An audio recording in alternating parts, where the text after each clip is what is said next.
29.5 भयो भनेर भनेको छ। त्यो गलत ट्यालीहरू छन् हैन। कर्मचारीको तलब त हामीले बढाइदियौँ, तर उहाँहरूको ट्याली यस्तो रहेछ। अङ्कगणितमै हामी फेल भइरहेका छौँ भने हामीले पोलिसी बनाउन सक्दैनौँ। अब यो हिसाबहरू थुप्रै नमिलेको देखेँ मैले, त्यो उसमा ठुलो एउटा त्रुटि देखेको छु मैले चाहिँ, क्लेरिकली चेक गरेँ।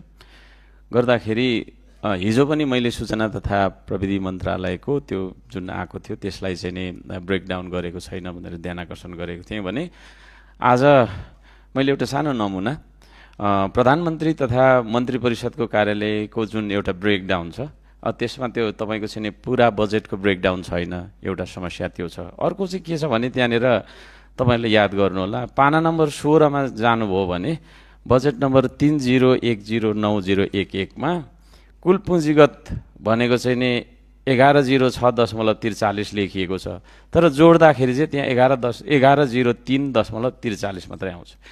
त्यसै गरी पाना नम्बर 20 र तपाईँको 21 मा चालु लेखिएकोमा 64 छ, रियल जोड्दाखेरि त्यहाँ तपाईँको ट्याली गर्नुहोस् त्यहाँ 53.58 आउँछ।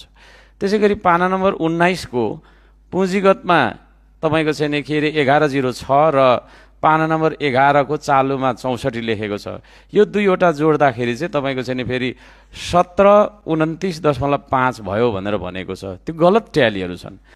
परराष्ट्र मन्त्रालयको ब्रेकडाउन हेर्दाखेरि सीमा नापी टोलीको लागि 2,43,18,000 छुट्याएको भन्ने छ, त्यति पर्याप्त हुँदैन भन्ने हो। त्यो चाहिँ प्रस्तावनामा छ, तर कार्यक्रममा चाहिँ फेरि 70 लाख मात्रै देखाएको छ र बाँकीको हिसाब चाहिँ के भयो भन्ने बारेमा पनि तपाईँको चाहिँ के अरे जवाफ हामीलाई चाहिन्छ। सीमा नापी टोलीको ऱ्यापिड रेस्पोन्स टिमलाई 2 लाख मात्रै छुट्याइएको छ। अचम्म लाग्यो, त्यो 2 लाखले के हुने होला।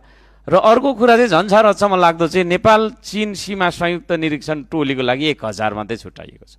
गर्न खोजेको के हो, छक्क पऱ्यो।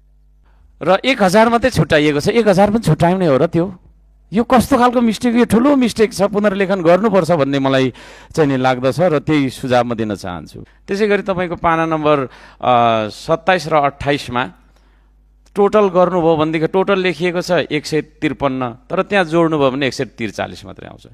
यसरी यो क्लेरिकल मिस्टेक हुनु भनेको ठुलो तपाईँको गल्ती हो। यो नियतवश गरिएको छ या भुलवश भएको छ हैन। कर्मचारीको तलब त हामीले बढाइदियौँ, तर उहाँहरूको ट्याली यस्तो रहेछ। अङ्कगणितमै हामी फेल भइरहेका छौँ भने हामीले पोलिसी बनाउन सक्दैनौँ हैन। 1 मा 1 जोड्दा कति हुन्छ भनेर भन्दाखेरि 2 हुनुपर्नेमा 3 लेखियो भने त त्यो के खालको क्लेरिकल तपाईँको चाहिँ के अरे मिस्टेक हो। यो अर्थमन्त्रीज्यू लगायत सम्बन्धित तपाईँको चाहिँ त्यहाँ मन्त्रालयमा को हुनुहुन्छ गम्भीर ध्यान आकर्षण गराउन चाहन्छु र त्यसलाई तुरुन्त सच्याउनुपर्छ भन्ने म सुझाव दिन चाहन्छु। अन्यथा यो हिसाबको गडबडी भनेको नीतिगत गडबडी हो, नीतिगत गडबडी नै तपाईँको आर्थिक तपाईँको चाहिँ भ्रष्टाचारको जरा हो। सो भएको कारणले हामी पक्कै पनि सुशासनको पक्षमा छौँ होला। यो खालको त्रुटि नहोस् है, यो मिस्टेक छ, पुरै मिस्टेक छ, त्यो पुनर्लेखन गर्नुपर्छ भन्ने माग राख्न चाहन्छु। अब स्वास्थ्यसँग सम्बन्धित कुराहरू हिजो पनि हामीले उठाएका छौँ। म अलिकति आउट अफ द कन्टेक्स्ट पनि एउटा कुरा राख्न चाहन्छु। बीपी कोइराला स्वास्थ्य विज्ञान प्रतिष्ठानलाई विश्वविद्यालय बनाउनका लागि म माग राख्न चाहन्छु नेपाल सरकार समक्ष। अब यहाँनिर अनुगमन नगरिकन फेरि योजना चाहिँ नहुने जस्तो मैले देखेँ। हामी सबैजना अनुगमनकर्ताको रूपमा पनि होइन, हाम्रो निर्वाचन क्षेत्रको एउटा सबैभन्दा जिम्मेवार राजनीतिक तपाईँको चाहिँ के अरे अधिकार प्राप्त, संवैधानिक अधिकार प्राप्त एउटा अनुगमनकर्ता पनि हामी हौँ। अब त्यो अनुगमन हामीले नगर्दाखेरि चाहिँ के हुँदो रहेछ भने धेरै योजनाहरूमा चाहिँ हेऱ्यो साइटमा इन्जिनियर छैन है, ठेकदार पनि छैन, कामदार मात्रै छ, अनि धुलोमा तपाईँको अस्फाल्ट लगाइराखेका छ। त्यसले गर्दाखेरि अब हामीले पनि सकेको तपाईँको चाहिँ के अरे अनुगमन गर्नुपर्छ भन्ने म सबैजनालाई त्यो निवेदन पनि राख्न चाहन्छु र मैले चाहिँ त्यो गरिराखेको पनि छु।